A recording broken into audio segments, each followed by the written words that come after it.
My name is Interrogator Valdric Throne, and for 23 years I served the Ordo Malleus with absolute conviction.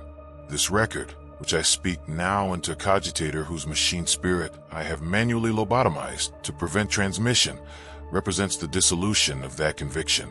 I do not know if what I have learned constitutes damnation or enlightenment. I suspect the difference may be a question of perspective, and perspective, I have learned, is the first casualty of truth. I was not always uncertain.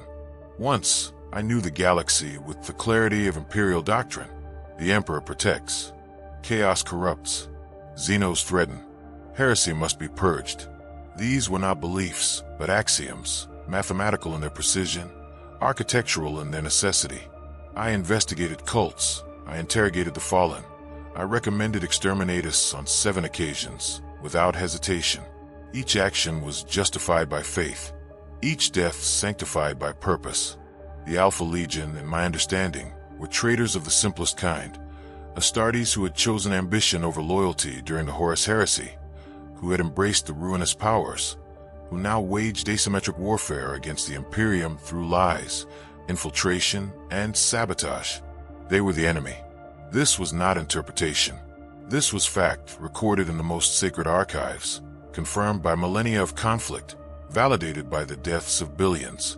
I believed this completely until I was assigned to investigate an anomaly on the hive world of Castellax Secundus, a cell of suspected Alpha Legion operatives who had been embedded within the Administratum for an estimated 40 standard years. 40 years of false identities, forged credentials, faithful service.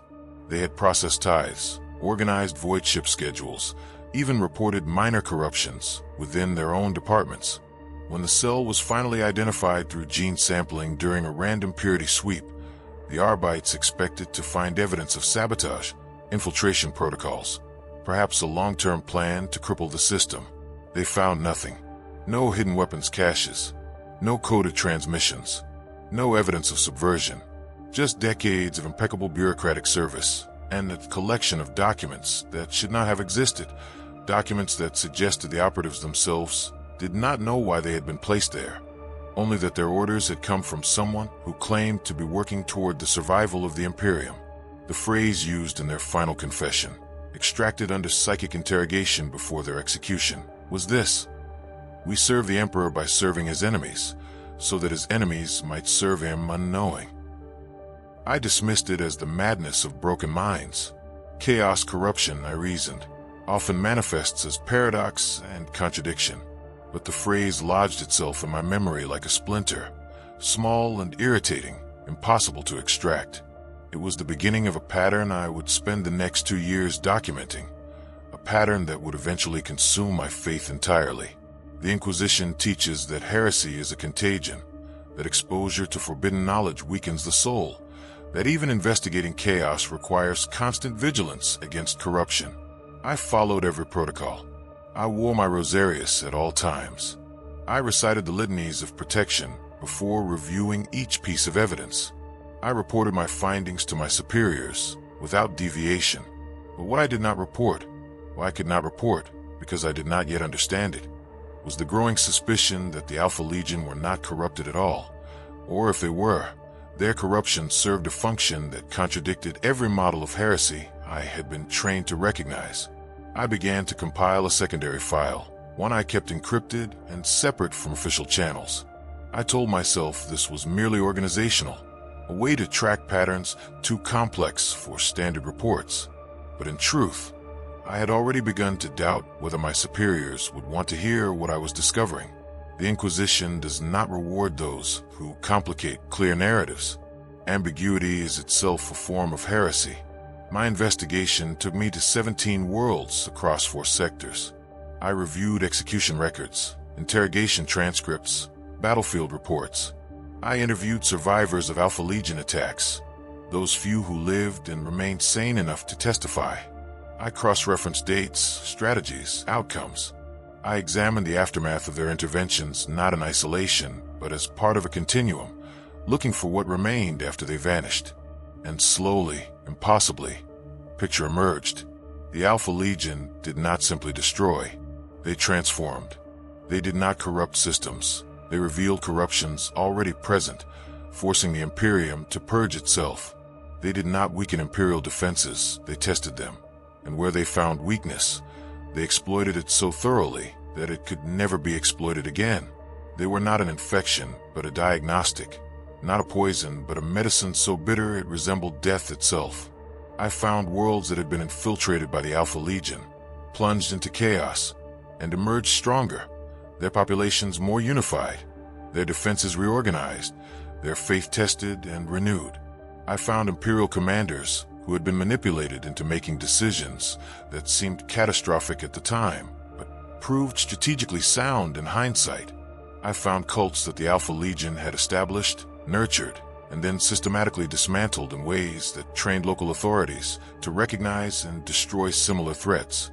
It was as if they were vaccinating the Imperium against itself.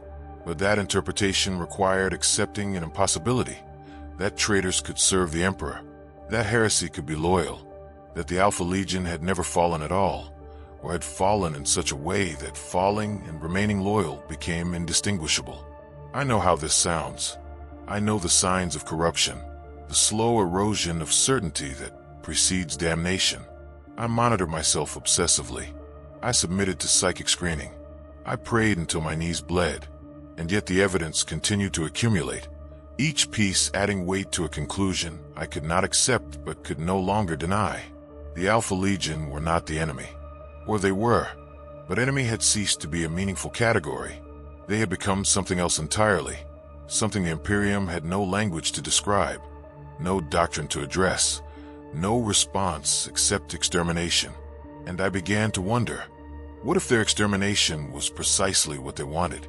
What if their greatest secret was not a plan for conquest, but a plan for sacrifice, and we were executing it perfectly? This record is my attempt to answer that question. I do not know if I will finish it. I do not know if I should. But I have gone too far into the labyrinth to turn back, and the only way out is through. The Alpha Legion has no single secret. It has thousands layered within layers.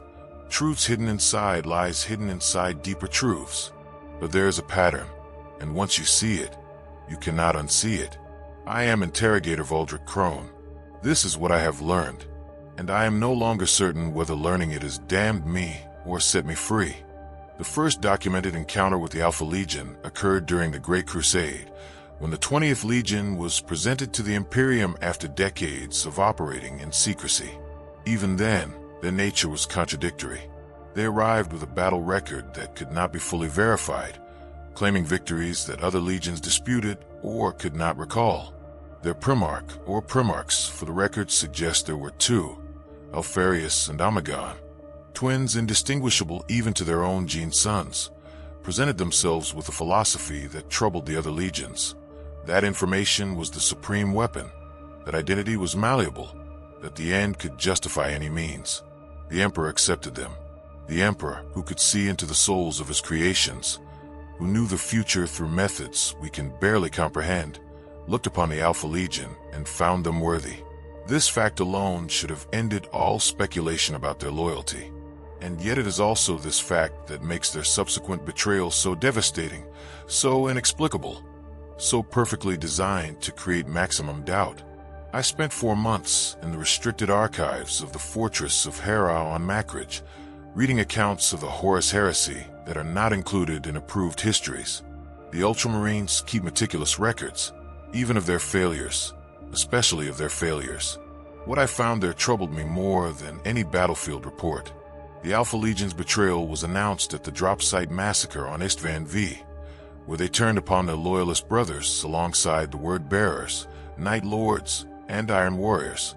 Thousands of Astartes died. The Raven Guard, Salamanders, and Iron Hands were nearly destroyed as coherent forces. It was a moment of absolute clarity.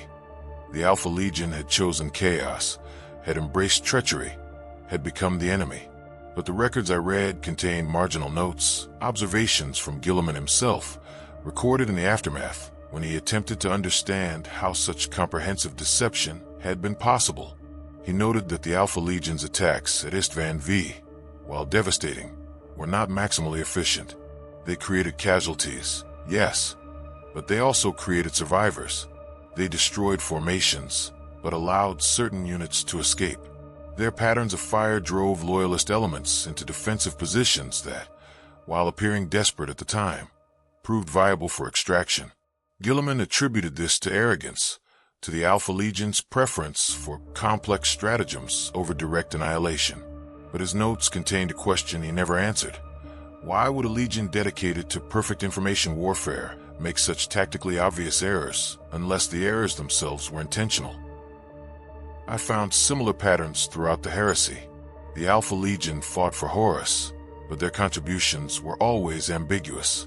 They would cripple supply lines, but ensure alternative routes remain viable. They would assassinate Imperial commanders, but leave their subordinates alive to assume command. They would conquer worlds for the War Master, but establish governance structures that resembled Imperial models more than the anarchic despotisms favored by other traitor legions. And then there was the Battle of Escrador, fought after the heresy had ended, where the Alpha Legion supposedly encountered Guilliman himself. The records are fragmentary and disputed. Some claim Guilliman killed Alfarius in single combat, ending the Alpha Legion's command structure. Others suggest the Primarch who died was not Alfarius at all, or that Alfarius had already been dead for years, or that multiple legionaries had assumed the identity, making assassination meaningless. But what troubled me most was not the confusion about who died, but what Guilliman reportedly said afterward, in a sealed communication to the Emperor that was never transmitted because the Emperor was already entombed upon the Golden Throne. The communication remained in Ultramarines' archives, encrypted but not destroyed. I should not have been able to access it. I had authorization for historical research, not for reviewing sealed Primarch communications. But I had learned, by this point, that information wants to be found by those willing to look. The encryption was 10,000 years old. Modern cogitators broke it in seconds. Guilliman's message contained only 3 sentences. I do not know what we killed today. I do not know if we were meant to kill it. I suspect we have done exactly what they wanted, and I will spend the rest of my life uncertain whether that was victory or defeat. The communication was dated 4 years after Escrador. Guilliman had spent 4 years contemplating the meaning of that battle before composing those 3 sentences, and then he had sealed them, as if uncertain whether the knowledge they represented was too dangerous to share or too important to destroy. I am not Guilliman. I do not possess his strategic genius or his centuries of experience, but I understood, reading those words, that I was not the first to notice the pattern. I was simply the first foolish enough to continue investigating after noticing it. The Alpha Legion's doctrine, as much as it can be reconstructed from fragmented sources, centers on a concept they call Hydra. Not merely their symbol, the many-headed serpent that grows new heads when one is severed, but a philosophy of existence. They believe that truth is not singular but multifaceted, that every perspective contains partial validity, that reality itself is subjective and can be manipulated through controlled information. This is, on its surface, the language of Sench, the chaos god of change and deception. The Inquisition teaches that such philosophy leads inevitably to corruption, that moral relativism is the first step toward damnation. And indeed, many Alpha Legion warbands have succumbed to chaos completely, becoming indistinguishable from other traitors, serving dark gods with genuine devotion. But not all of them. And that is the schism that no Imperial doctrine can adequately explain. I interviewed a captured Alpha Legion operative on the prison world of Hadron's Gate. He had been taken alive during a failed infiltration of a Mechanicus research facility. He had endured 3 years of interrogation without breaking, without revealing any actionable intelligence, without showing any sign of chaos corruption, despite extensive psychic examination. When I met him, he was sitting in his cell reading from the Lectitio Divinitatis, the holy text that proclaims the Emperor's divinity. He looked up as I entered and smiled, not the predatory grin of a traitor, but something almost sad. "You're Ordo Malleus," he said, not a question. "They send you when they don't understand what they've caught." I asked him why an Alpha Legion operative would read Imperial scripture. "Because it's true," he said simply. "The Emperor is divine. The Imperium is humanity's only hope for survival. Chaos is the enemy. Everything you believe, I believe. The only difference is that I serve these beliefs more completely than you do. I told him that was impossible, that traitors could not be loyal, that he had betrayed his oaths during the heresy. He leaned forward, and his eyes, augmented, I realized, with technology one couldn't identify, seemed to look through me rather than at me. We were given a mission at the very beginning, before the heresy, before Horus fell. We were told that terrible things were coming, that the Imperium would face a choice between survival and principle, and that someone would need to make the choices that the Emperor himself could not be seen to make. We were told to become traitors so that we could do the work that loyal servants cannot do.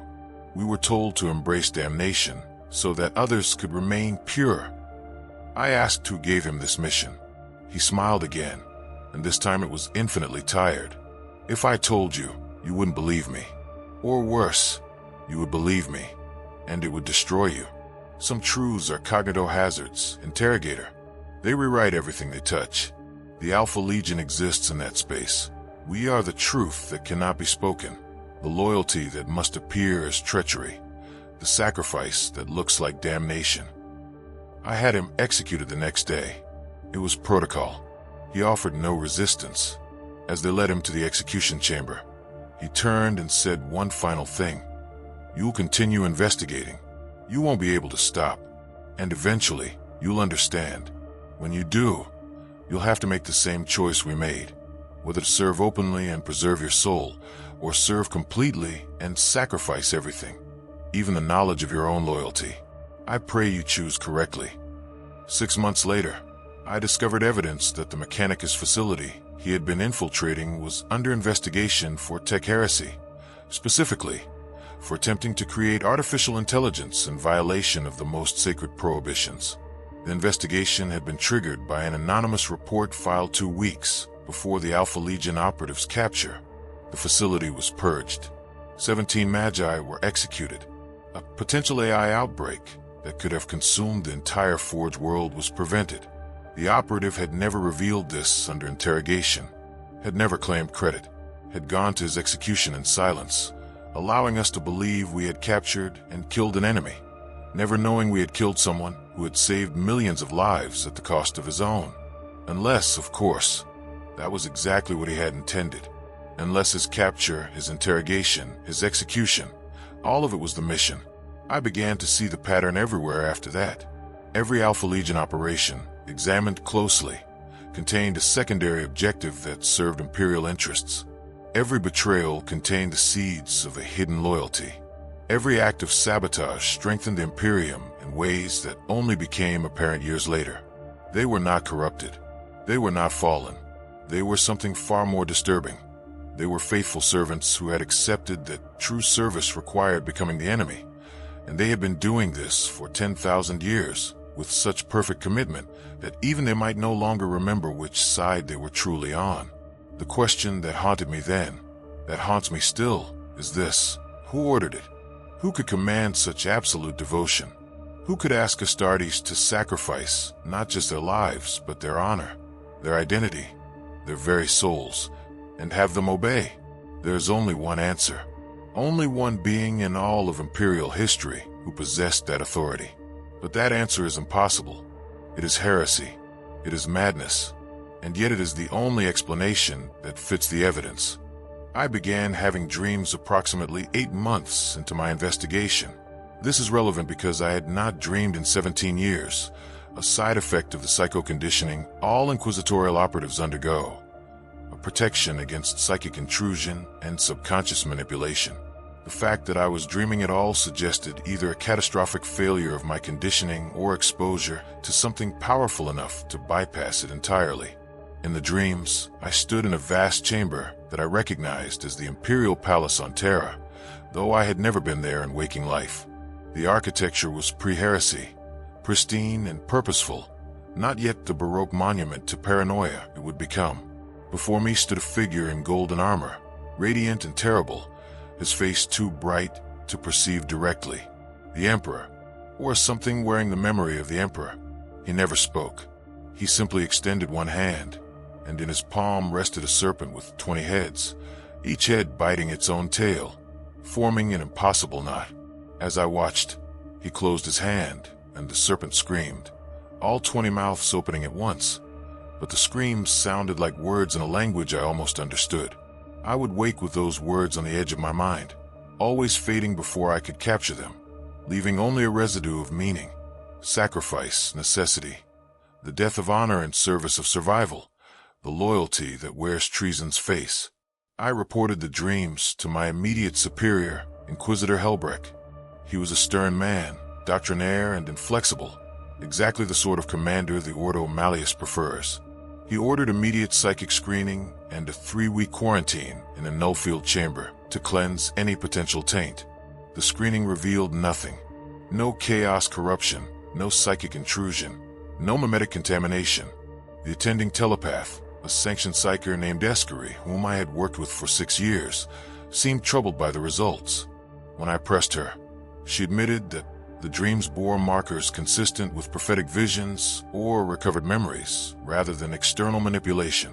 "Someone is trying to tell you something," she said quietly, in the privacy of the screening chamber where no one else could hear. "Or something is trying to remember itself through you. I cannot tell which. But interrogator, if you value your sanity, stop investigating the Alpha Legion. Some questions are designed to destroy those who ask them." I should have heeded her warning. Instead, I requested access to the most restricted archives available to my clearance level, the Vault of Prohibited Histories on the fortress world of Ganymede, where the Inquisition stores knowledge deemed too dangerous for general circulation, but too important to destroy. The Vault Keeper was an ancient man, more augmetic than flesh, who had served in his position for 143 years. He examined my credentials with eyes that were crystalline chronometers, measuring time rather than light, and seemed to recognize something in my request that I had not articulated. "You're looking for the Almagon protocols," he said. It was not a question. I had never heard that term. I told him I was investigating Alpha Legion operational patterns. He made a sound like grinding metal, perhaps laughter, perhaps something else. "That is what everyone says when they are looking for the Almagon protocols.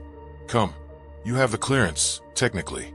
Though I suspect if my superiors understood what you were actually requesting, your clearance would be revoked, and you would be assigned to penal duty on a plague world. But I am old, and I have seen many things, and I no longer believe that hiding knowledge protects anyone. It simply ensures we die ignorant." He led me deep into the vault, past shelves containing the confessions of demon primarchs, past cogitators storing Zeno's philosophy, past stasis fields preserving artifacts that whispered in languages that hurt to hear. Finally, we reached a section that contained only a single data slate, unmarked, sitting on a pedestal in a null field so powerful I could feel my thoughts slowing as we approached. This was recovered from the personal effects of Malkador the Sigillite after his death, the Keeper said. It has been examined by 17 Lords Inquisitor over the millennia. 12 recommended its destruction. 5 recommended its preservation. None recommended its dissemination. You will have 1 hour. He left me alone with the data slate. I deactivated the null field. This required my personal authorization codes, which meant the vault security systems were now logging my access, and activated the slate. The interface was archaic, pre-Imperial in design, the sort of technology that existed before the Age of Strife.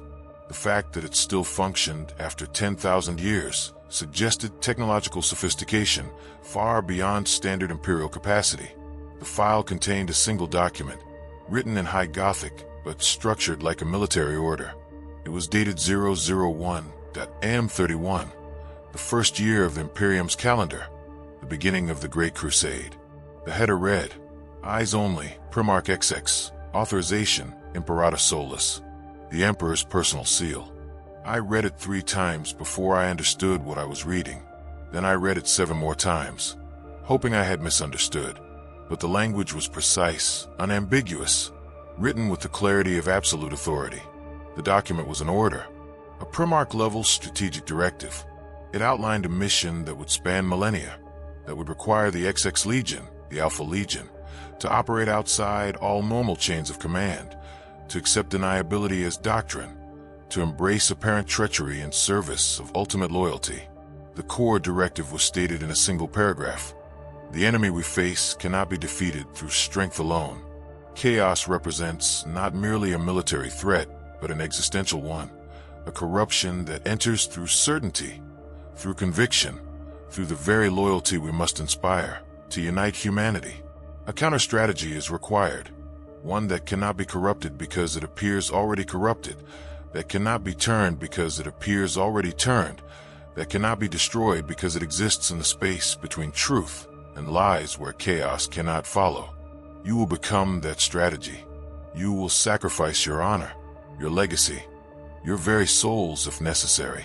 You will operate in shadows so deep that even I cannot acknowledge you. And you will do this knowing that success means eternal damnation in the eyes of the Imperium you died to protect. The document continued for 17 pages, outlining operational parameters, rules of engagement, constraints, and permissions. It authorized the Alpha Legion to infiltrate both Imperial and enemy forces, to manipulate events on scales ranging from individual assassinations to sector-wide campaigns, to sacrifice Imperial assets if necessary to achieve strategic objectives. Most disturbingly, it contained provisions for the possibility that the Emperor himself might be incapacitated or killed, instructions for how the Legion should continue operating without direct oversight, criteria for determining when their mission was complete, or if completion was even possible. The final page contained a handwritten addendum in a script I recognized from historical documents as the Emperor's own hand. I ask this of you knowing it is too much to ask. I command this knowing I have no right to command it. You will become monsters so that humanity need not. You will be hated so that others may be loved. You will be damned so that others may be saved. This is the cruelest order I have ever given, and I give it because I see no alternative. Forgive me. I sat in that null field for the full hour, staring at those words, trying to find some way they could be false. A forgery, perhaps. Chaos deception. A loyalty test designed to expose those who would doubt Imperial orthodoxy. But the authentication was absolute. The data slate's machine spirit, when queried, confirmed it had never been tampered with, that the encryption had never been broken, that the document had existed in its current form since its creation.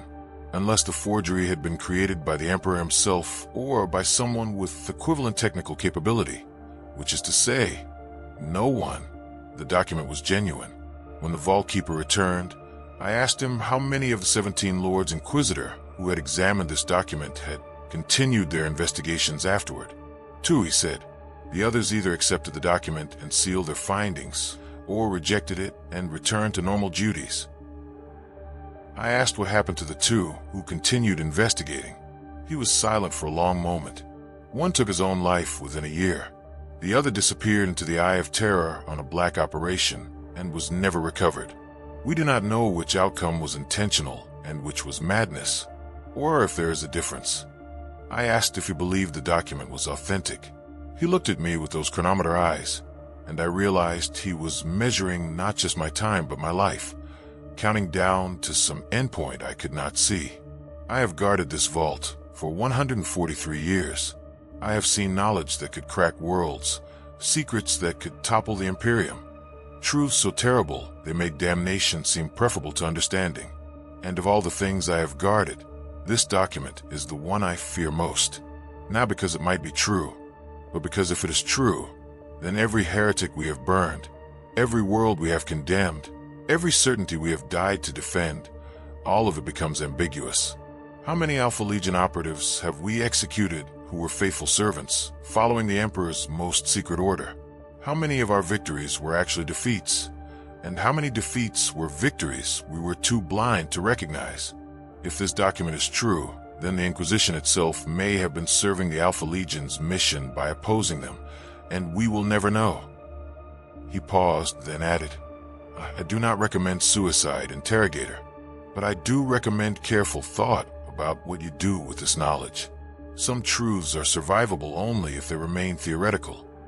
I left the vault that day with my faith in ruins. Not my faith in the Emperor that remained, perhaps grew stronger. For if the document was authentic, then the Emperor's strategic genius was even more profound than I had imagined.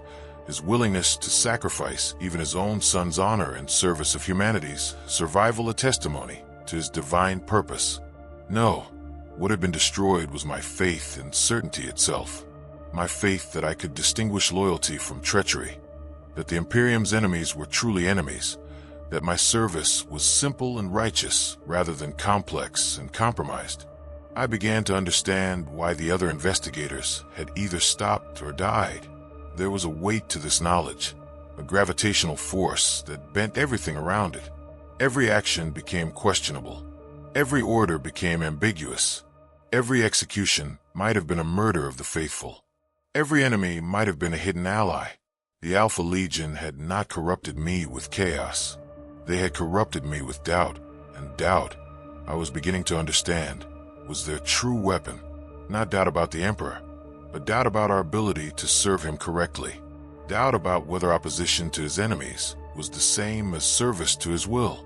Doubt about whether we were players in a great strategy or pieces being moved by hands we could not see. That night I dreamed again.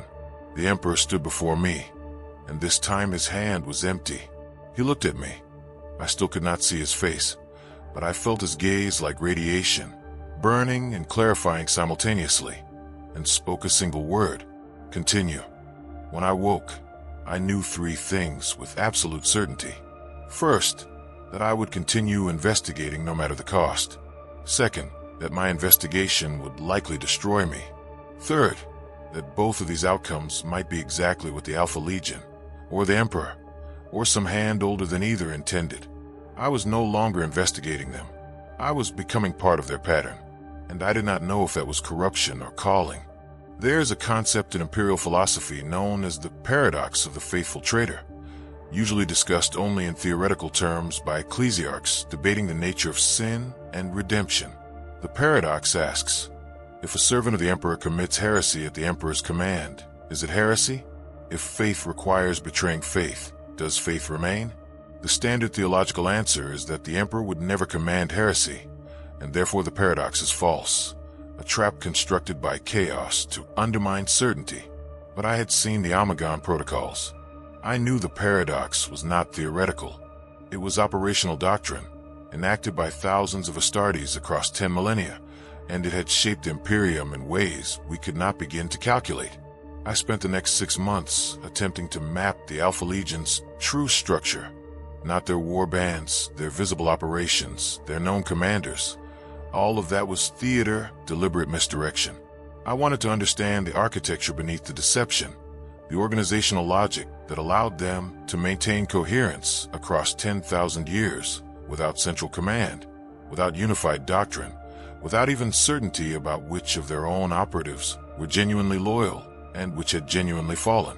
What I discovered was not an organization, but a system, a self-perpetuating mechanism of controlled chaos that functioned more like an ecosystem than a military force. The Alpha Legion, as near as I could determine, operated in cells that were deliberately kept ignorant of each other's existence. Each cell received orders through methods so varied and obscure that no single communication network could be compromised. Some received instructions through coded messages in Imperial propaganda broadcasts, others through patterns and shipping manifests, through the placement of corpses on battlefields, through archaeological discoveries that seemed random but contained hidden information when properly interpreted. Most disturbingly, many cells appeared to receive no orders at all. They simply executed what they believed the Legion's strategic objectives would be, using training and indoctrination so comprehensive that they could independently derive appropriate actions from first principles. They were not following orders. They were embodying a philosophy so deeply that they became its living expression.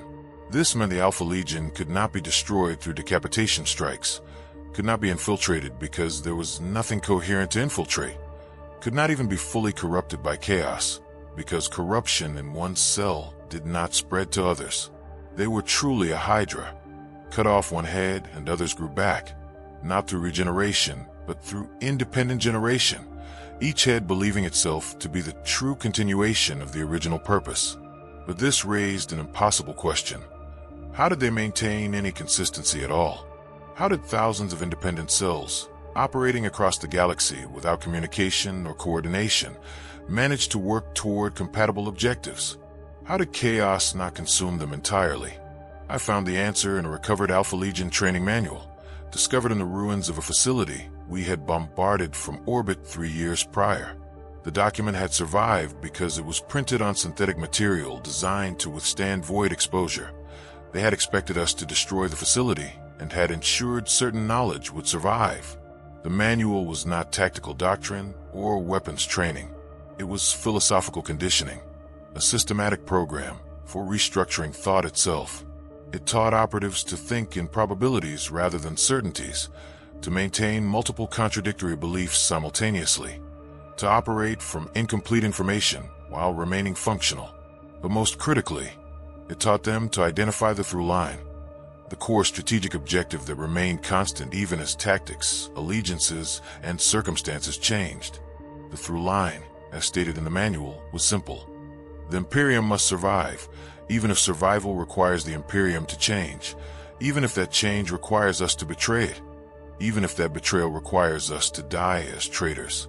All actions serve this singular objective. Everything else is negotiable. It was elegant. It was brilliant. It was also functionally indistinguishable from the doctrine that had allowed Horus himself to justify his betrayal, that the Emperor had failed humanity and therefore had to be replaced. That betrayal in service of a higher loyalty was not betrayal at all. The difference, the razor-thin difference that separated the Alpha Legion from genuine traitors, was that their through line always returned to the Imperium's survival, never to personal power, never to chaos, never to any objective except humanity's continuation. But that difference was so subtle, so easily corrupted, that even they might not reliably perceive it. I began to wonder if some Alpha Legion cells had genuinely fallen without realizing it, if they were serving chaos while believing they served the Emperor, if the through line had become so distorted through 10,000 years of isolation that the original mission was now indistinguishable from its opposite. Or worse, what if the mission had always been designed to be indistinguishable from its opposite? What if the Alpha Legion's greatest deception was deceiving themselves, creating operatives so committed to their cover that even they believed it, and in believing it made it real? I found evidence of this in the most unexpected place. Intercepted communications from a word-bearer's war band that had encountered what they believed was an Alpha Legion cell in the Eye of Terror. The word-bearer sorcerer, attempting to corrupt the Alpha Legion operatives, had subjected them to extensive psychic interrogation and found, to his confusion, that they genuinely worshipped the Chaos Gods. Their devotion was authentic, their corruption complete. Yet when the word-bearers attempted to integrate them into their war band, the Alpha Legion cell systematically undermined every operation, introduced inefficiencies that seemed like bad luck but accumulated into strategic failure, and eventually vanished after arranging circumstances that led to the word-bearer's decimation by an Imperial Navy patrol that should not have been in that sector. The sorcerer's final report, recovered from his dying thoughts by one of our own sanctioned psychers, contained a sentence that I have memorized. They were corrupted and yet not corrupted, fallen and yet not fallen, serving chaos with such perfect imitation of true devotion that even the gods themselves were deceived, and I begin to suspect this was always their purpose, to infiltrate damnation itself and make even hell serve the Emperor's will. This was the Alpha Legion's true genius and their true horror. They had found a way to weaponize corruption, to use chaos's own nature against it, to become so perfectly compromised that even compromise served their original purpose. They were loyal servants pretending to be traitors, pretending to be loyal servants, pretending to be corrupted. Infinite recursion, infinite deception, truth buried so deeply that even they could not reliably locate it. And it worked. By the Emperor, it worked. I found 17 separate instances where Alpha Legion cells had infiltrated chaos forces, risen to positions of authority, and then engineered catastrophic defeats that benefited the Imperium.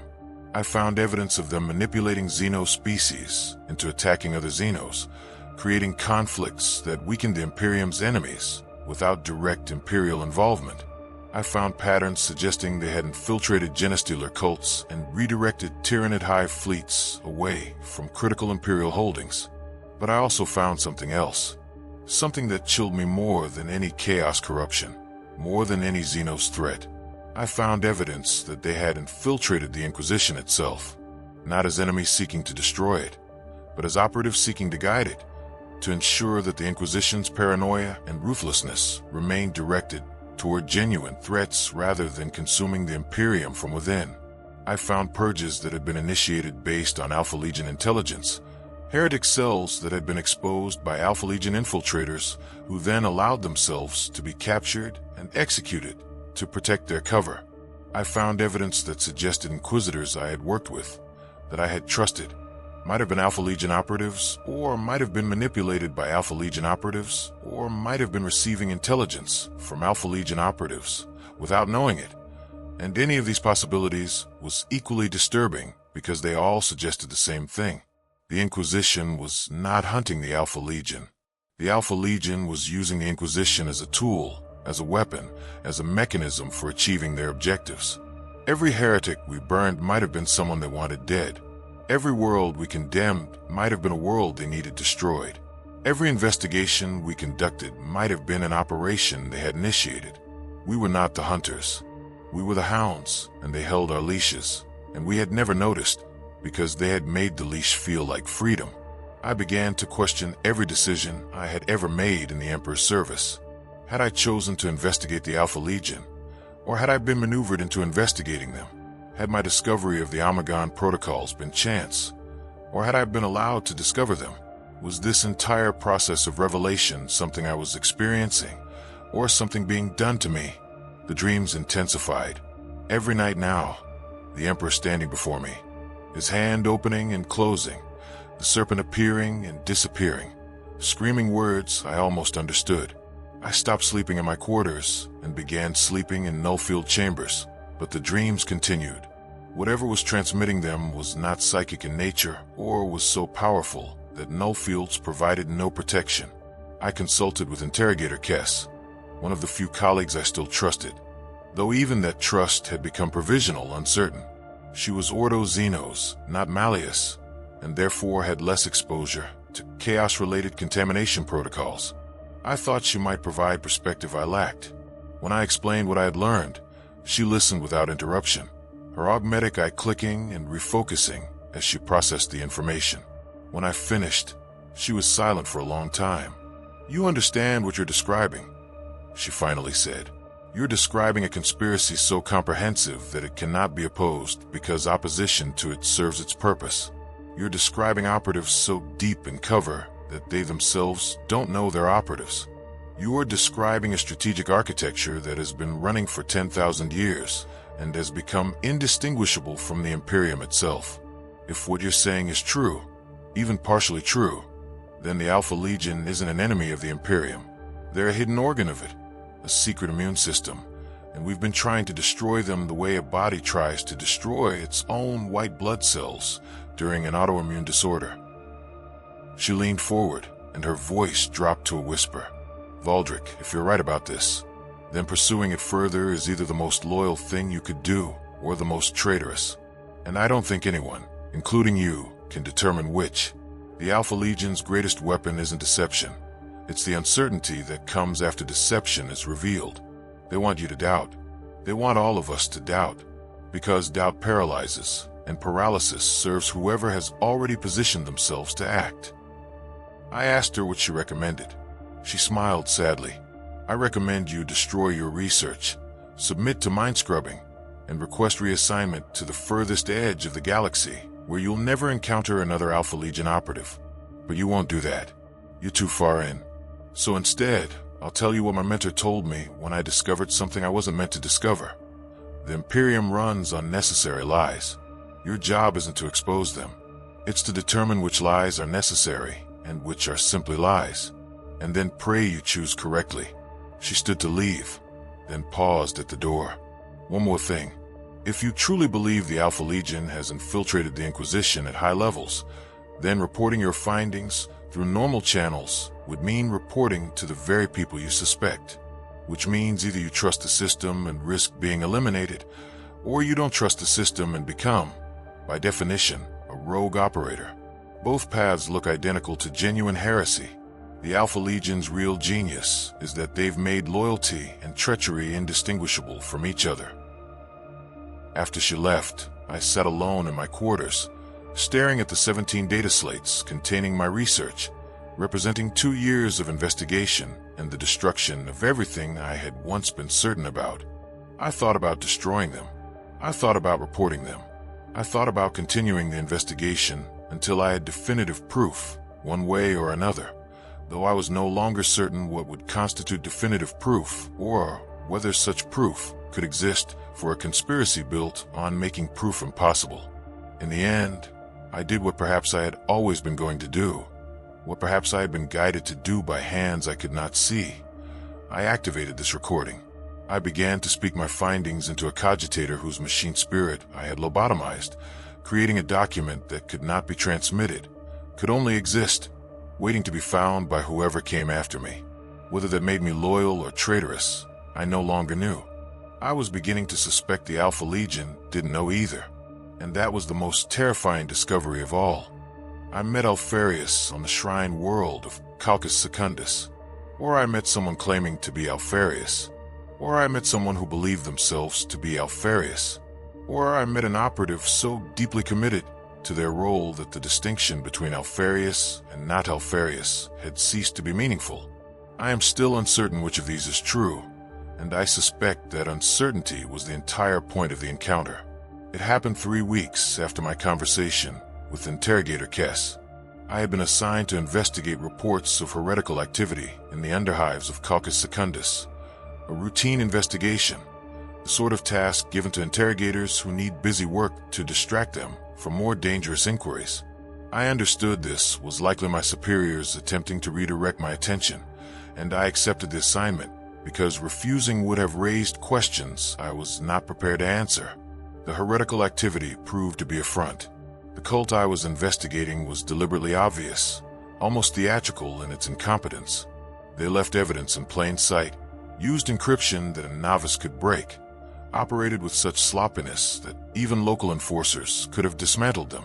It was bait, and I knew it was bait, and I took it anyway, because I needed to know who was fishing. The cult's headquarters was in a derelict shrine that had once been dedicated to the Emperor, but had fallen into disrepair after the sector's tithe routes changed. I arrived with a squad of arbitrators, expecting either genuine heretics operating with suspicious incompetence, or an ambush by whoever had constructed this elaborate lure. We found neither. We found an empty shrine, stripped of everything except a single functioning hollow projector, sitting on what had once been an altar. When we entered, it activated automatically.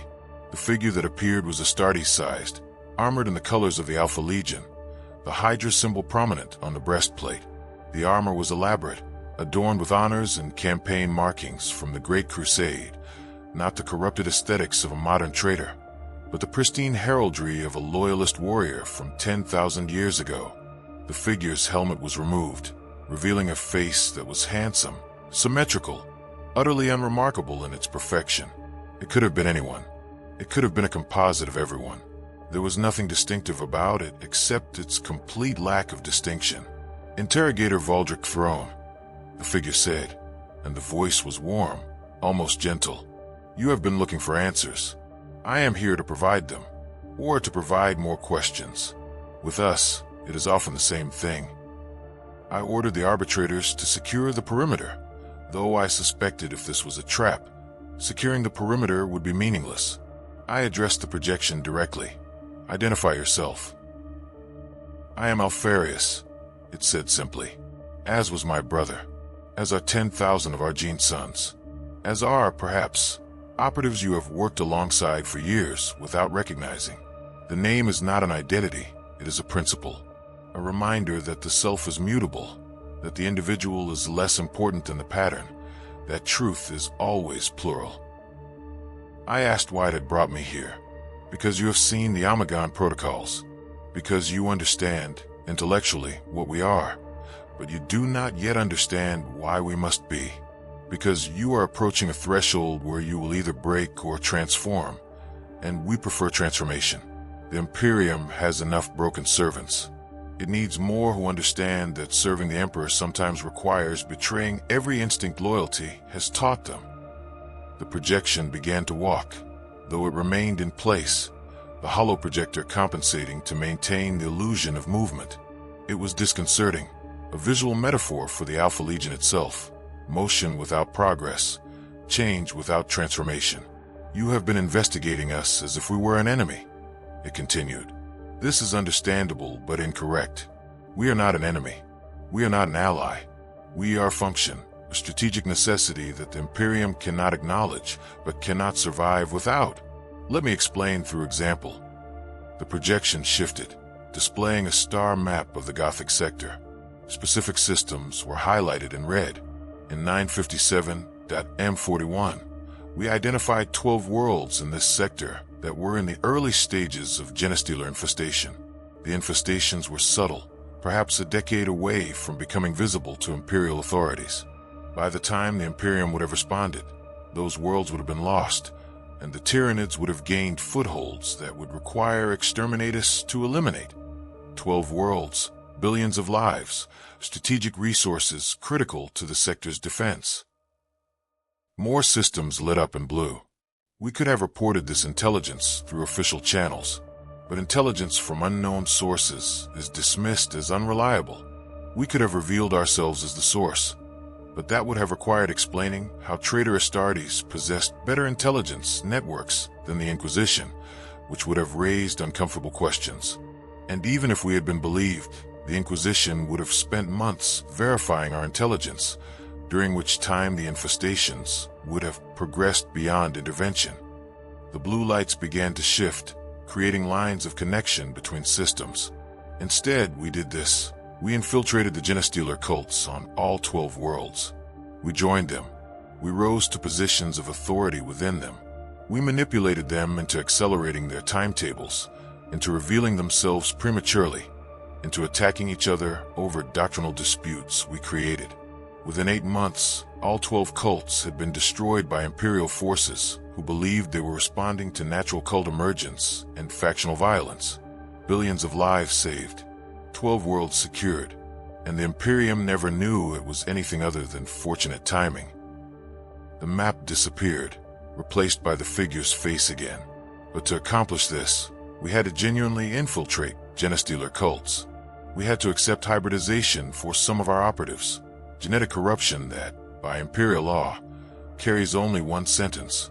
We had to become the enemy so completely that even the Tyranid hive mind believed we were compromised. 12 of our gene sons died as hybrids, executed by their own brothers to prevent their corruption from spreading, never knowing whether they had been genuinely corrupted or merely perfectly committed to their cover. Can you tell me, interrogator, whether those 12 were heroes or traitors? I had no answer. The projection seemed to expect this. That is the question we have lived with for 10 millennia. We are heroes who look like traitors or traitors who achieve heroic outcomes, and we no longer know which description is accurate. Perhaps both. Perhaps neither. Perhaps the distinction itself is a false binary, a cognitive trap that prevents understanding the true complexity of loyalty. I asked the question that had been haunting me since I read the Amagon protocols. Did the Emperor truly order this? Or is that simply what you tell yourselves to justify 10,000 years of betrayal? The figure was silent for a long moment. When it spoke again, the warmth had left its voice, replaced by something tired and ancient. That is the question we ask ourselves every day. That is the doubt that eats at us more corrosively than any chaos corruption. We have the protocols. We have our orders. We have our mission. But the Emperor cannot confirm or deny them. He has been entombed for 10,000 years, silent, unreachable. We have only the words he spoke before his interment, words that can be interpreted countless ways, that must be filtered through our own understanding and our own biases. The projection's hand spread in a gesture that might have been helplessness or acceptance. Perhaps we are the most faithful servants in the Imperium, executing orders that only we remember, that only we understand. Perhaps we are the most deluded traitors, clinging to a lie that justifies our damnation. We operate in the space between these possibilities because that is where we are most effective. Certainty of any kind, would make us vulnerable to corruption, either by chaos or by the Imperium's own doctrinal rigidity. I asked why it was telling me this. Why reveal anything at all? Because the Imperium is calcifying, is becoming so rigid, so paranoid, so committed to doctrinal purity that it can no longer adapt. The threats facing humanity grow more complex, while the Imperium's responses become more simplistic. We need people within the system who understand that loyalty is not simple, that serving the Emperor sometimes requires appearing to betray him, that effectiveness matters more than appearances. The figure leaned forward, and though it was merely a projection, I felt the weight of its attention like a physical presence. We are offering you a choice, interrogator, not recruitment. You are too visible, too loyal in the conventional sense to serve our purposes directly. But we are offering you understanding. We want you to continue your investigations. We want you to write your reports, record your findings, create documents like the one you are creating now. We want you to become a seed of doubt within the Inquisition, a voice that questions whether the Alpha Legion is truly the enemy or something more complex. I told it I would not become a traitor. It laughed, actually laughed, a sound so human and genuine that it was more disturbing than any threat could have been. You misunderstand. We are not asking you to betray the Imperium.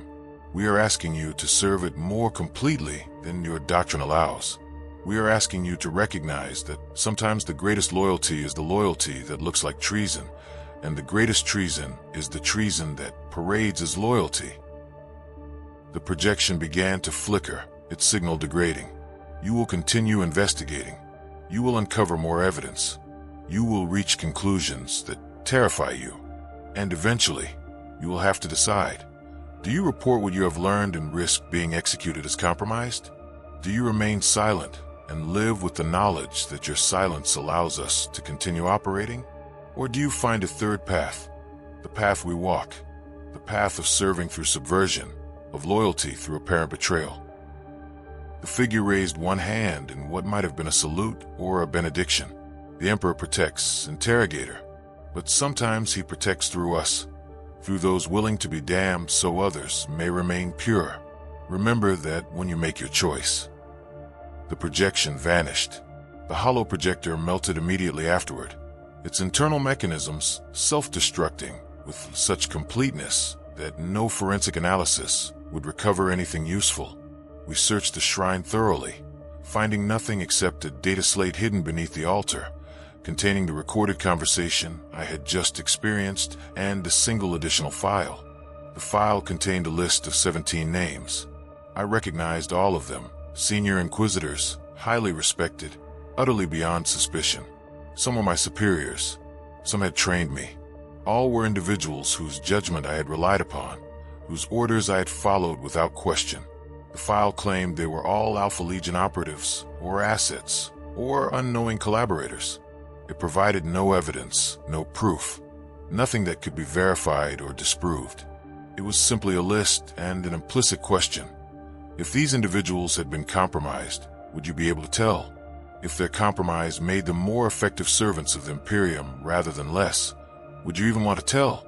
I destroyed the data slate immediately, but I had already memorized the names. They burned in my memory like brands, transforming every interaction, every order, every judgment into a potential deception. Had Inquisitor Helbrecht ordered my deployment to Caucus Secundus, knowing I would find this message? Was Interrogator Kess actually uncompromised, or had her advice been designed to guide me toward this exact moment of revelation? Were the 17 Lords Inquisitor who had examined the Omegon protocols actually independent reviewers, or were they a selection mechanism, identifying those who could be trusted with the truth and those who needed to be redirected? The Alpha Legion's greatest weapon was not infiltration or deception. It was the uncertainty that remained after infiltration was revealed. They did not need to actually compromise the Inquisition. They only needed to make me believe they had compromised it, and that belief would accomplish the same objective: paralysis, doubt, the erosion of institutional trust. Or perhaps that analysis itself was a defense mechanism, my mind protecting itself from an unbearable truth by dismissing it as psychological warfare. Perhaps the 17 names were accurate, and my rationalization was exactly what the Alpha Legion expected, what they had engineered. I could not know. That was the trap. Perfect uncertainty, designed to be irresolvable. I returned to my quarters on the Inquisitorial Fortress that night and began this recording in earnest. Not as an investigation report.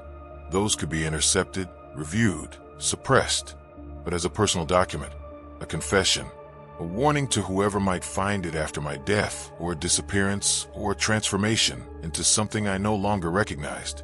Because I understood now what the Alpha Legion had done to me.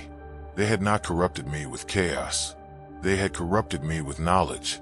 Knowledge that made every action questionable, every loyalty conditional, every certainty provisional. They had turned me into one of them without my consent and without my awareness. I was now an operative in their network, whether I chose to be or not, because I possessed information that changed how I perceived reality, and perception was the battlefield where they waged their true war. The dreams that night were different. The Emperor stood before me as always, but this time his hand was not empty or holding a serpent. It held a mirror, and in the mirror, I saw myself wearing armor I did not recognize, bearing symbols I had been trained to destroy, speaking words I did not remember saying, but that I knew somehow I had already spoken in a future I could not avoid. I woke screaming, and the scream sounded like a question I could not articulate. Was I still loyal? Had I ever been loyal in the way I understood loyalty? Or had loyalty itself been redefined without my knowledge, transformed into something that required betrayal to achieve, and I was only now becoming aware of what I had always been? The Alpha Legion had not recruited me. They had revealed me to myself, and I did not know if what I saw was truth or the most perfect lie ever constructed. Both seemed equally possible. Both seemed equally terrifying. There is a meditation technique taught to inquisitorial operatives during advanced counter-interrogation training. It is called the Sanctum Protocol. You construct a mental fortress, a place of absolute certainty within your own consciousness, where core truths remain inviolate regardless of external manipulation. Your name, your purpose, your loyalty. These foundations cannot be compromised because you have built them in a space that even you cannot fully access under duress. I attempted the Sanctum Protocol 6 times in the weeks following my encounter on Caucasus Secundus. Each time, I found the walls already breached, the foundations already undermined, not by external intrusion, but by internal revision. My certainties had become probabilities. My truths had become interpretations. The fortress had collapsed from within before the siege had even begun. This was not chaos corruption. I was screened twice more, both times returning negative for any taint. This was something more subtle and perhaps more devastating. The weaponization of epistemology itself. The transformation of my own reasoning into a tool that could be used against me. The Alpha Legion had not planted false ideas in my mind. They had simply revealed the assumptions underlying my true ideas, and in doing so, had made those ideas unstable. I continued my official duties, because discontinuing them would have raised suspicion, but every action became theatrical, performative. I investigated heretics without knowing if the heretics were genuine or plants. I recommended purges without knowing if the purges served Imperial interests or Alpha Legion objectives. I reported to my superiors without knowing if they were compromised or if my reports were being intercepted and modified by operatives I could not identify. The Imperium, I realized, runs on trust, trust in the chain of command, trust in institutional procedures, trust that those who claim loyalty are loyal. The Alpha Legion had systematically dismantled my capacity for trust without replacing it with anything except questions. And questions, I was learning, are more corrosive than any chaos corruption because they come from within, because they cannot be excised or purified, because they are the mind attacking itself. I began to research the history of the Inquisition itself, looking for evidence of Alpha Legion manipulation at the institutional level. What I found was simultaneously reassuring and disturbing. The Inquisition was founded in the aftermath of the Horus Heresy by Malcador the Sigillite, the Emperor's closest mortal advisor. the man who had access to the most classified information in the Imperium, the same Malcador whose personal effects contained the Omegon protocols, the same Malcador who would have been one of the few individuals aware of the Alpha Legion's true mission, if such a mission existed. The Inquisition's founding principles: unlimited authority, independence from normal Imperial hierarchy, permission to investigate anything and anyone, including other Inquisitors. These could be read as tools for rooting out corruption, but they could also be read as mechanisms for ensuring that no centralized authority could ever fully control or comprehend the Imperium's defensive operations, for maintaining a strategic chaos that prevented enemies from identifying clear targets. Was the Inquisition designed to hunt the Alpha Legion, or was it designed by someone who understood the Alpha Legion's value and wanted to ensure they had maximum operational freedom? Both interpretations fit the evidence equally well.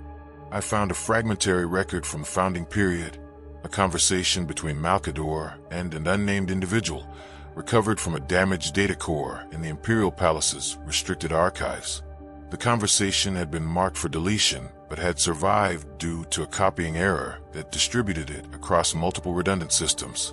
The unnamed individual asked, "How will we distinguish between infiltrators working for the enemy and infiltrators working for us?" Malcador's response: "We will not distinguish. We will create systems that function regardless of infiltration, that turn even enemy operatives into assets through sheer institutional momentum. The Imperium will become so vast, so complex, so self-contradictory that even those trying to destroy it will find themselves maintaining it simply by participating in its mechanisms. This is the true victory, not defeating our enemies, but making their defeat irrelevant by ensuring that even their victories serve our purposes." The unnamed individual asked, "And what of loyalty? What of faith?" Malcador's response: "Loyalty and faith will mean what they have always meant, but the expression of loyalty will become infinitely complex, and those who serve most faithfully may appear most traitorous. This is acceptable. This is necessary. This is the price of survival in a galaxy where truth is a weapon and certainty is a vulnerability." The conversation ended there, the record corrupted beyond recovery. But those fragments told me everything and nothing.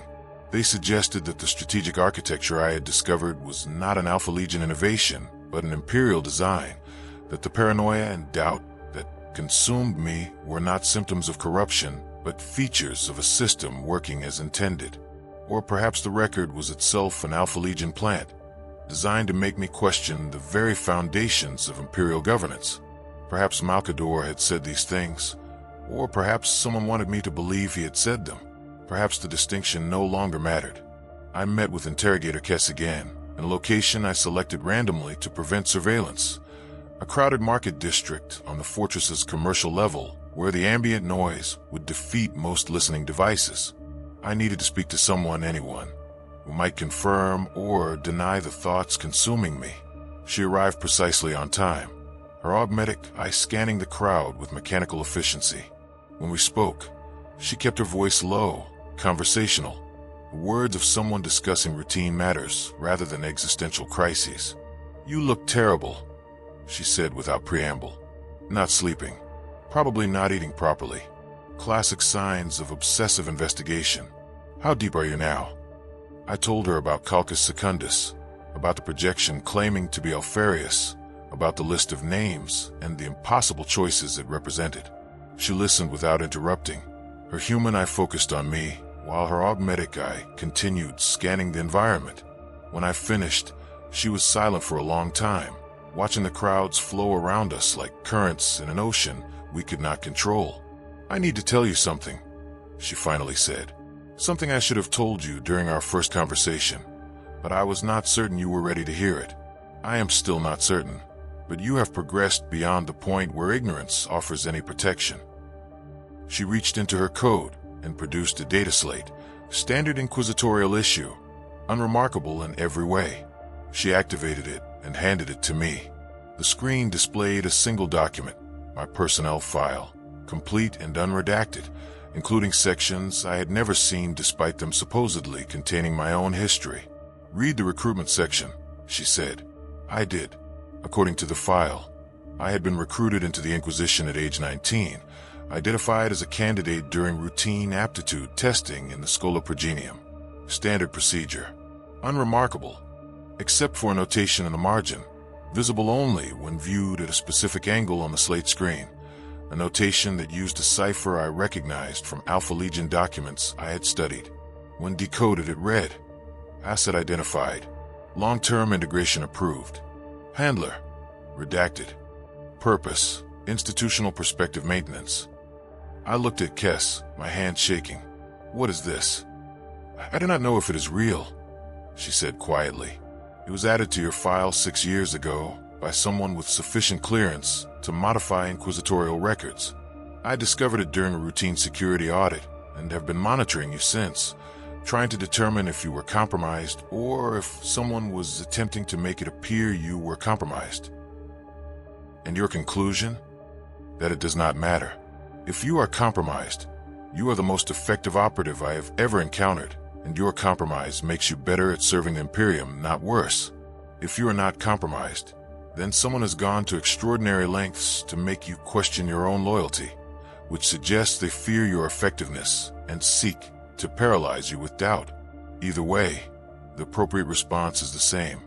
Continue serving, continue investigating, and accept that you may never know which category you occupy.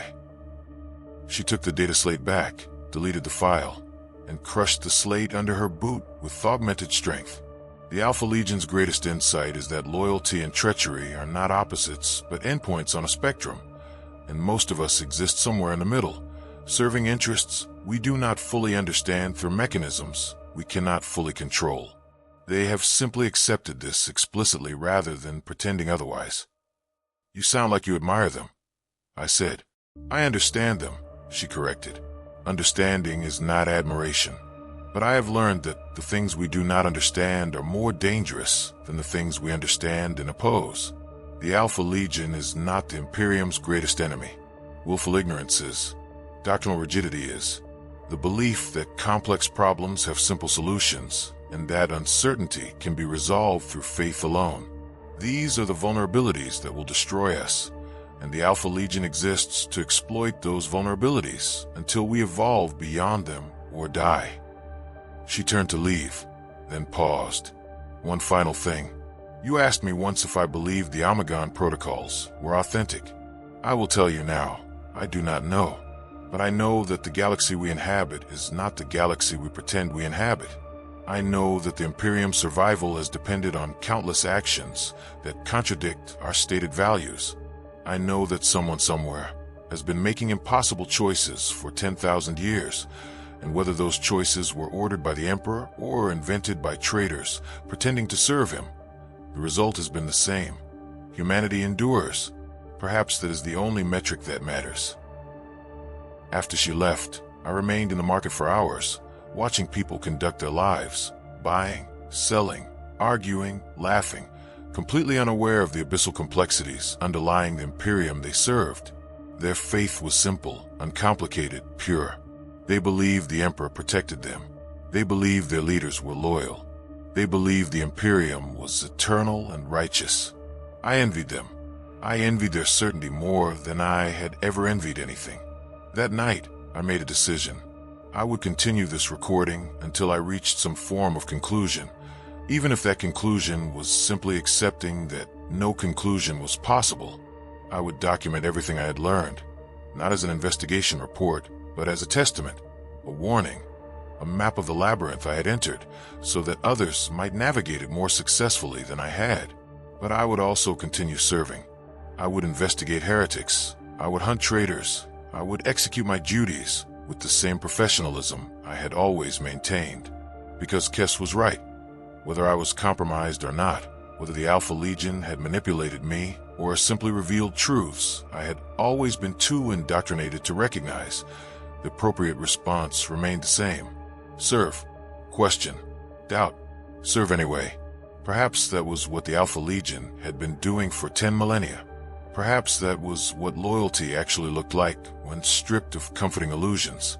Perhaps the difference between a hero and a traitor was simply which narrative you told about identical actions. I accessed the classified archives again.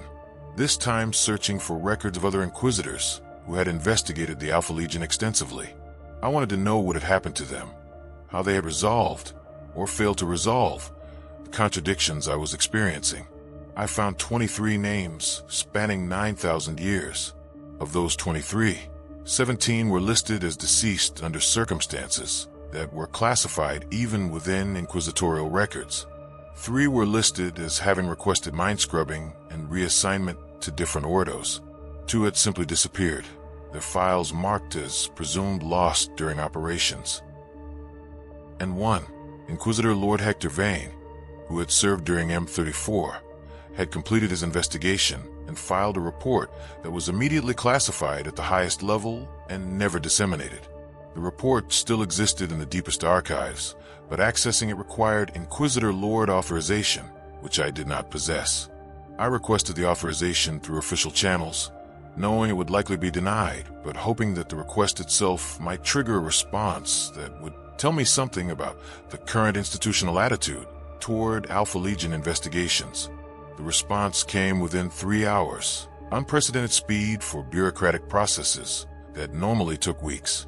It came not from my direct superiors, but from someone identifying themselves only as Inquisitor Lord Redacted, and it granted my request with a single condition, that I read the report in a secured chamber under observation and return it immediately upon completion without making copies or notes. I accepted. I had no choice. I had come too far to turn back now. The report was waiting for me in a sealed chamber deep in the Fortress of Sublevels, a room I had never known existed despite serving there for 2 decades. The chamber was hexagonal, each wall inscribed with prayers and warding symbols, the air thick with incense that made thinking difficult. A deliberate feature, I realized, designed to prevent anyone from retaining detailed memories of what they read there. The report was not a data slate, but a physical document, written in ink on synthetic parchment that would decompose if removed from the chamber's controlled environment. The handwriting was elegant, controlled, the script of someone who had maintained composure while recording information that should have shattered them.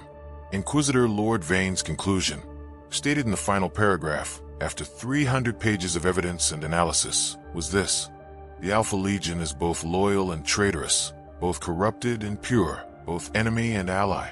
These are not contradictions, but accurate descriptions of a force that has transcended binary categorization. They serve the Emperor by methods the Emperor would condemn. They preserve the Imperium by becoming its antithesis. They are damnation in service of salvation. My recommendation is that they be neither fully opposed nor fully accepted, but allowed to continue operating in the shadows, where their paradoxical nature can be tactically useful without becoming strategically catastrophic. We cannot destroy them without destroying the functions they perform. We cannot accept them without accepting that some servants of the Emperor must be damned for his service. The Imperium's survival may depend on our capacity to live with this contradiction. The report contained a final addendum, added in different ink, dated 5 years after the main document. I have been approached by individuals claiming Alpha Legion affiliation. They thanked me for my report. They explained that my recommendation, allow them to continue operating while maintaining official opposition, was precisely the outcome they had engineered my investigation to achieve. I do not know if this was true or another layer of deception. I do not know if I served the Emperor or the Alpha Legion. I suspect I served both by serving either. I request mind scrubbing not because I was corrupted, but because I can no longer bear the weight of uncertainty. Some truths are too heavy for mortal minds to carry. The addendum was the last thing Inquisitor Lord Vane ever wrote. According to the file notation, he underwent voluntary mind scrubbing 1 week later and died during the procedure due to complications that were not detailed. I left the chamber with my mind intact, but my soul in pieces. The incense had done its work. I could not remember specific details of the report's evidence, only its conclusions. Only the overwhelming sense that I had read something that confirmed my worst fears while offering no path forward. I returned to my quarters and continued this recording, speaking words I knew I might not remember, documenting truths I knew I might not believe when I listened to them later, because I understood now what the Alpha Legion had done, was still doing, would always do. They had created a strategic environment where loyalty and treachery were indistinguishable, where opposition to them served their purposes as effectively as collaboration, where even knowing about them made you part of their network, whether you chose to be or not. They were not an organization. They were a condition, a state of being, a way of understanding reality that, once comprehended, could not be forgotten or rejected. I was Alpha Legion now, and the only way that mattered. I thought like them. I questioned like them. I served the Emperor while doubting every method of service, and I did not know if this was corruption or enlightenment. Both seemed equally true. This will be my final entry, not because I have reached a conclusion. I am no longer certain conclusions are possible, or if they are, whether they would be meaningful, but because I have reached the limits of what can be documented without becoming complicit in the very mechanisms I sought to expose. Or perhaps I am already complicit. Perhaps I have been from the beginning. Perhaps complicity is not a choice, but a condition of existing within systems complex enough to hide their own architectures. 3 days ago, I received new orders. They came through official channels, bearing proper authentication, signed by Inquisitor Lord Helbrecht himself. I was to be reassigned to a new investigation, not of the Alpha Legion, but of a suspected chaos cult operating within the administratum of the Calixa sector. A routine assignment. Unremarkable. The sort of task that suggests my superiors believe I have moved past my obsession with the XX Legion and can return to standard operational duties. Except the assignment details contained an error. A small one, easily overlooked. A reference code for a subsector that does not exist in Imperial cartography. The sort of error that would never occur in official documentation, that could only be deliberate, a signal to those capable of recognizing it. I cross-referenced the non-existent code against patterns I had documented during my investigation. It matched a cipher system I had encountered in recovered Alpha Legion communications, a method of embedding secondary messages within apparently legitimate documents. When decoded, the hidden message was brief. You have learned enough. You may proceed to the next stage, or you may request cessation. Both paths are acceptable. Both paths serve. Choose with the understanding that choosing is itself an illusion. You are always going to make the choice you make. We merely create the framework within which you believe you chose freely.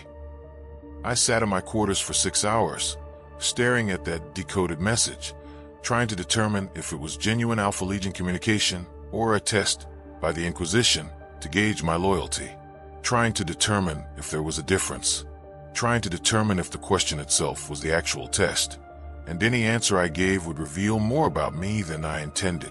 In the end, I did what perhaps I had always been going to do. I acknowledged the message through the same cipher system, indicating I would proceed, not because I trusted the source, but because turning back would require a certainty I no longer possessed.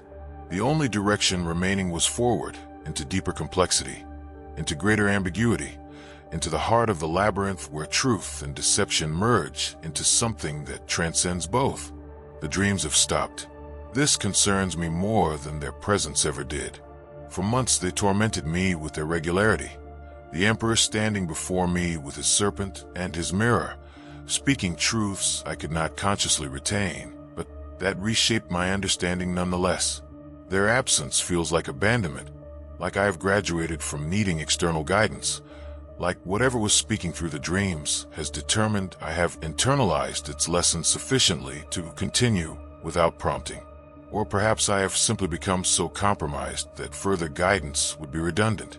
Perhaps the dreams were never from the Emperor but from something else wearing his image, and they ceased because they achieved their objective, transforming a faithful servant into something that questions faith itself.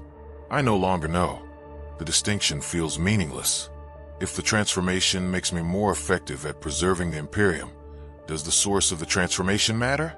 If doubt makes me more careful, more thorough, more resistant to the comfortable certainties that breed incompetence, is doubt not itself a form of faith?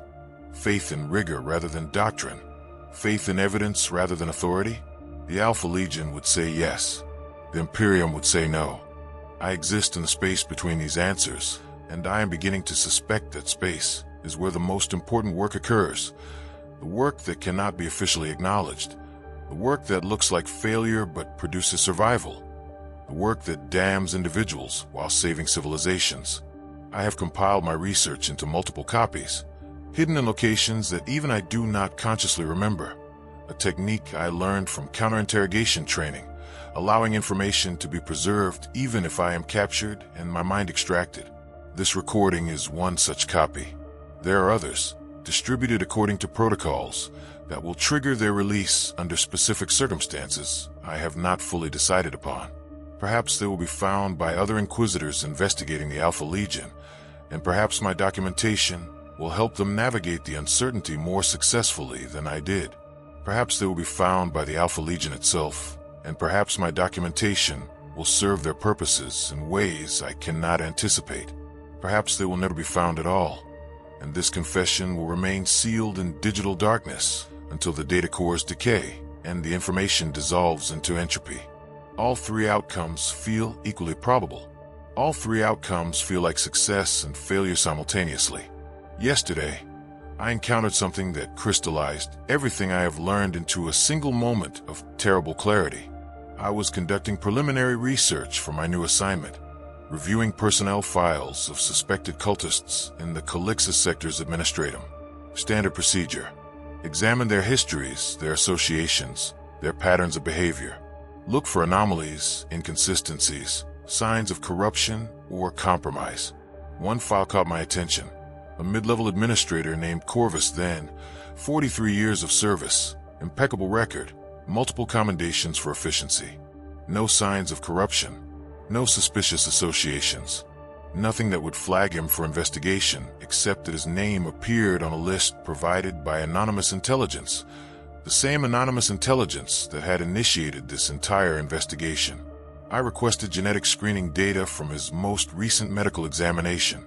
It took 3 days to acquire the clearance, but when I received the file, I found something impossible. His genetic markers contained traces of Astartes gene seed, not full gene seed.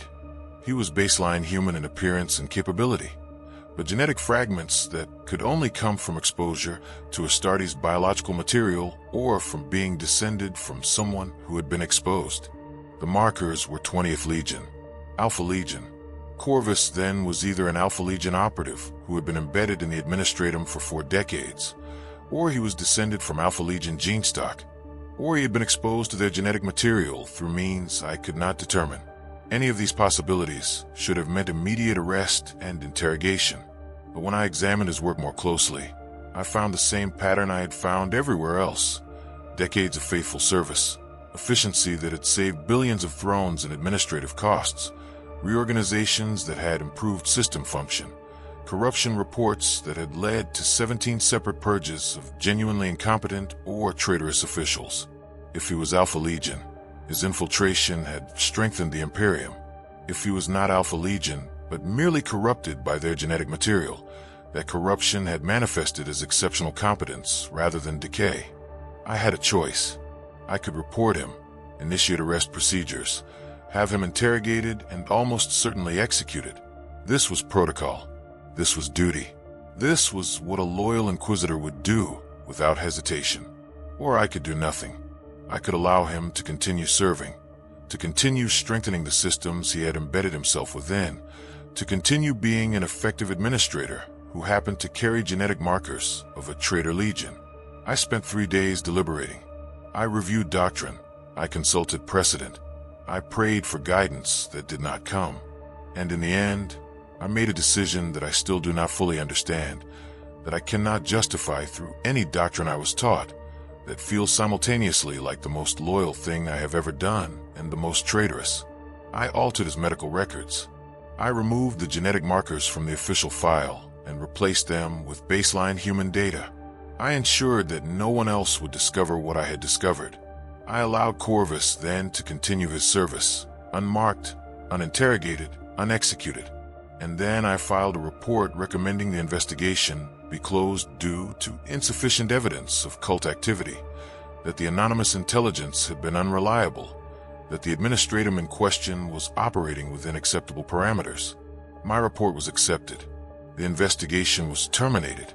Corvus then continues serving the Imperium, unknowing that he was identified, unknowing that I chose to protect him, unknowing that his existence represents either the Alpha Legion's greatest success or the Inquisition's greatest failure, depending on which lens one chooses to view it through. I do not know if I made the correct choice.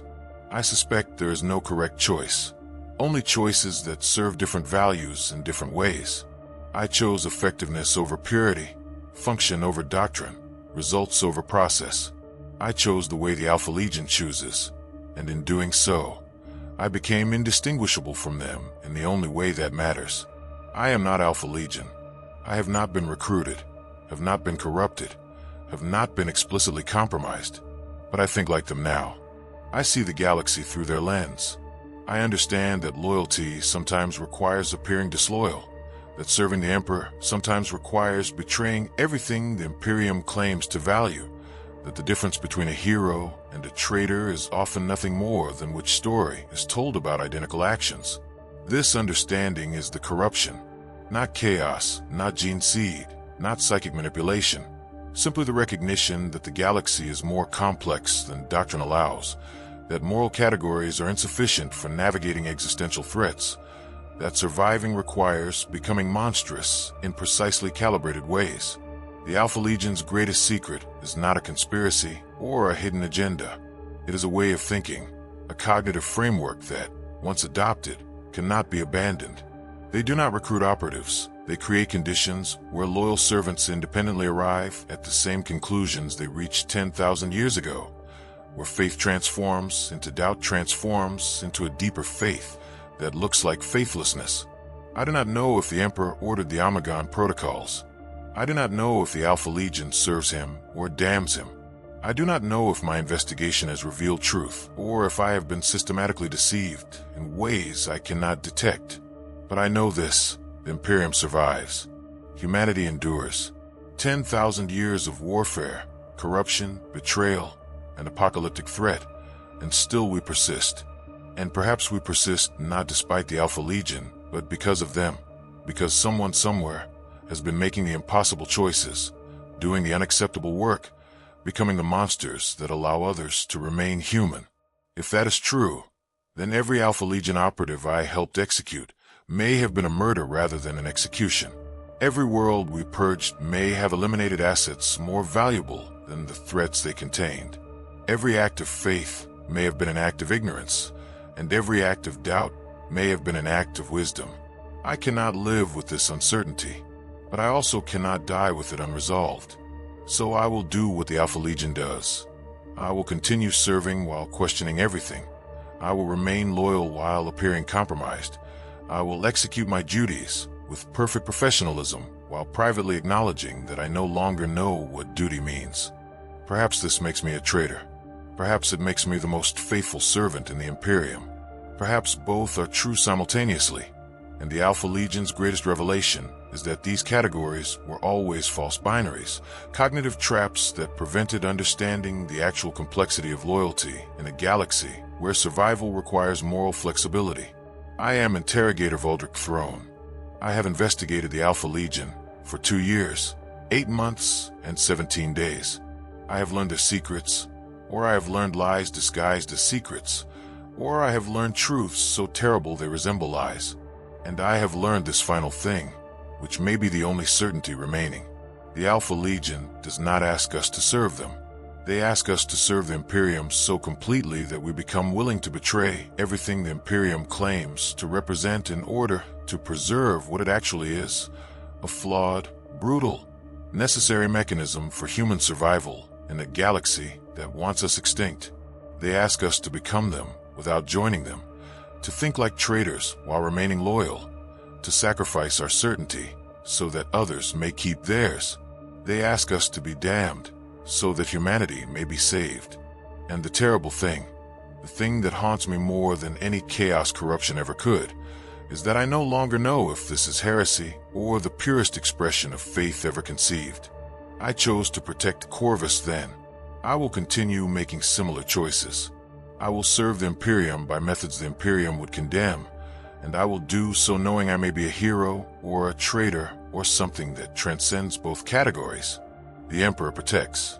But sometimes, he protects through those willing to be unprotected, to stand outside his light so that others may remain within it, to become darkness so that others may remain illuminated.